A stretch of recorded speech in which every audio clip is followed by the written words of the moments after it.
சிம்ம ராசிக்காரர்களே, ராகு கேது பெயர்ச்சி உங்களுக்கு எப்படிங்க இருக்குது? ஏற்கனவே கடந்த 1.5 வருஷமாக உங்களை போட்டு புரட்டி எடுத்தார். 8ஆம் இடத்துல ராகு உட்கார்ந்து ஏகப்பட்ட நஷ்டங்களை கொடுத்தாரு. 2ஆம் இடத்துல கேது உட்கார்ந்து பணம் வரக்கூடிய வழிகள் எல்லாத்தையும் தடுத்து நிறுத்தினார். அப்படிப்பட்ட இந்த ராகுவும் கேதுவும் இப்போ மாறி இருக்காங்கங்க.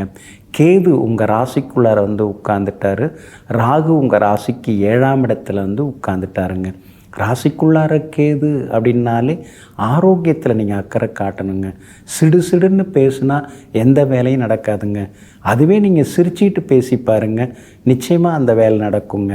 கோபத்தால் எதையுமே நாம் சாதிச்சிட முடியாதுங்க. ஆனால் அதே நேரத்தில் வந்து நம்ம குழஞ்சி பேசினோம்னா நம்மளால் எல்லா விஷயங்களையுமே முடிச்சிட முடியுங்க. ஏன் தகுதிக்கு நான் போய் அப்படிலாம் பேசணுன்னு அவசியம் இல்லைன்னு நீங்கள் நினைக்கக்கூடாதுங்க. ஏன்னா கேது உங்கள் ராசிக்குள்ளார வந்து உட்காந்துட்டார். இனிமேல் முன்கோபம் அதிகமாகும். கோபத்தை குறைக்கிறது நல்லது. உடம்பு கொஞ்சம் படுத்தி எடுக்கும். என்னன்னே தெரியல, ஆனால் எப்போ பார்த்தாலும் உடம்பு சரியில்லாமல் போகுது. எல்லா டெஸ்ட்டும் எடுத்தாச்சு, ஆனாலும் டாக்டர் எதுவும் சொல்ல மாட்டேங்கிறாரு. ஓய்வெடுங்க, எல்லாம் சரியாக போய்டுன்னு சொல்கிறாரு. ஓய்வெடுக்க முடியலை, உறக்கமும் ஒழுங்காக வரமாட்டேங்குது. அப்படிங்கிற மாதிரியான சின்ன சின்ன தொந்தரவுகளை இந்த ராசிக்குள்ளார வந்து உட்காந்துக்கிற கேது உங்களுக்கு கொடுத்துக்கிட்டே இருப்பாருங்க. அதனால் ஜாமீன் கேரண்டர் கையெழுத்தெல்லாம் யாருக்கும் போட்டுறாதீங்க.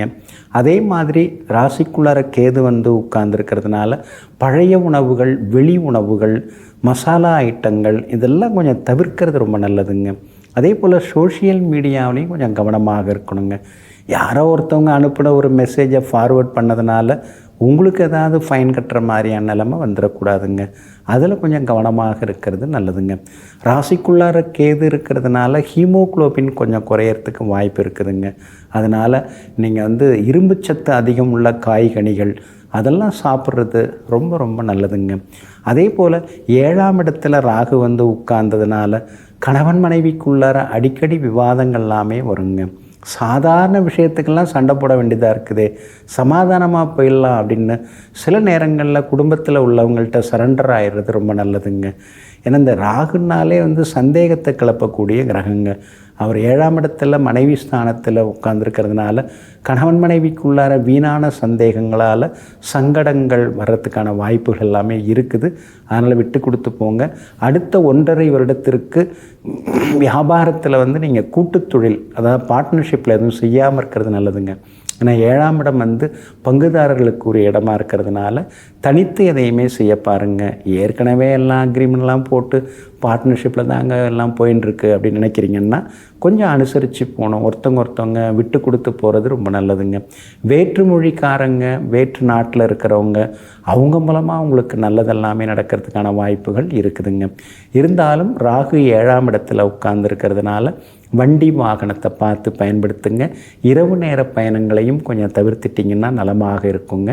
அதே மாதிரி யாருக்கும் இரவல் எதுவும் தர வேண்டாம். கைமாத்தா கேட்டாங்கன்னு கொடுத்தேன், ஆனால் வருஷக்கணக்கில் ஆகுது, திரும்பி தரவே இல்லை அப்படிங்கிற நிலைமை வர்றதுக்கு வாய்ப்பு இருக்கிறதுனால அதெல்லாமே நீங்கள் தவிர்க்க பாருங்கள். பணம் கொடுக்கல் வாங்கல் விஷயத்தில் கொஞ்சம் ஸ்ட்ரிக்டாக இருந்துட்டிங்கன்னா நல்லாயிருக்குங்க. உங்கள் ராசிக்குள்ளார கேது உட்கார்ந்துருக்கிறாருங்க. அவர் எப்பப்போ எந்தெந்த நட்சத்திரத்தில் போகிறார் அப்படின்னா, மகம் நட்சத்திரக்காரர்கள் 29/3/2026 5/12/2026 வரைக்கும் உடம்பு கொஞ்சம் பார்த்துக்கணும், ஆரோக்கியத்தில் அக்கறை காட்டணும்.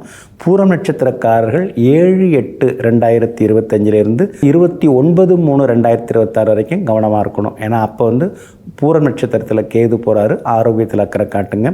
உத்திரம் நட்சத்திரக்காரர்கள் 18/5/25 அதாவது 2025 7/8/2025 வரைக்கும் ரொம்ப கவனமாக இருக்கணுங்க. இந்த ராகு கேது பயிற்சியால் உங்களுக்கு கெடுதல்கள் எல்லாமே விலகி நல்லதெல்லாமே நடக்கிறதுக்கு பெத்தநாகபுடி அப்படின்னு ஒரு ஊர் இருக்குதுங்க. அந்த ஊர் எங்கே இருக்குன்னா திருவள்ளூர் மாவட்டம் இருக்கு இல்லைங்களா? திருவள்ளூர் மாவட்டத்தில் ஷோலிங்கர்லேருந்து மேற்கே 12 கிலோமீட்டர் தூரத்தில் பெத்தநாகபுடி அப்படிங்கிற ஊர் அமைஞ்சிருக்குங்க. இங்கே வந்து ஸ்ரீ நாகவள்ளி சமேதராக ஸ்ரீ நாகநாதேஸ்வரர் இங்கே வந்து அருள்பாலித்து கொண்டு இருக்கிறார். அங்கே இருக்கக்கூடிய சிவபெருமானை போய் வணங்கிட்டு வாங்க, அம்பாளையும் வணங்கிட்டு வாங்க, பிரச்சனைகள் தீருங்க. அத்திப்பழம் தானமாக கொடுங்க. ராகு கேது பயிற்சி அருமையாக இருக்குங்க. நெஞ்சிற்கினியவர்களே, வியாழக்கிழமை ஆகிய இன்றைய நாள் மகான்கள், யோகிகள், தவசிகள், மகரிஷிகளின் அருளாசியால் வெற்றி திருநாளாக உங்களுக்கு அமையட்டும். மீண்டும் நாளை காலை சந்திப்போம். நன்றியுடன் உங்கள் ஜோதிட முனைவர் KP வித்யாதரன். வணக்கம்.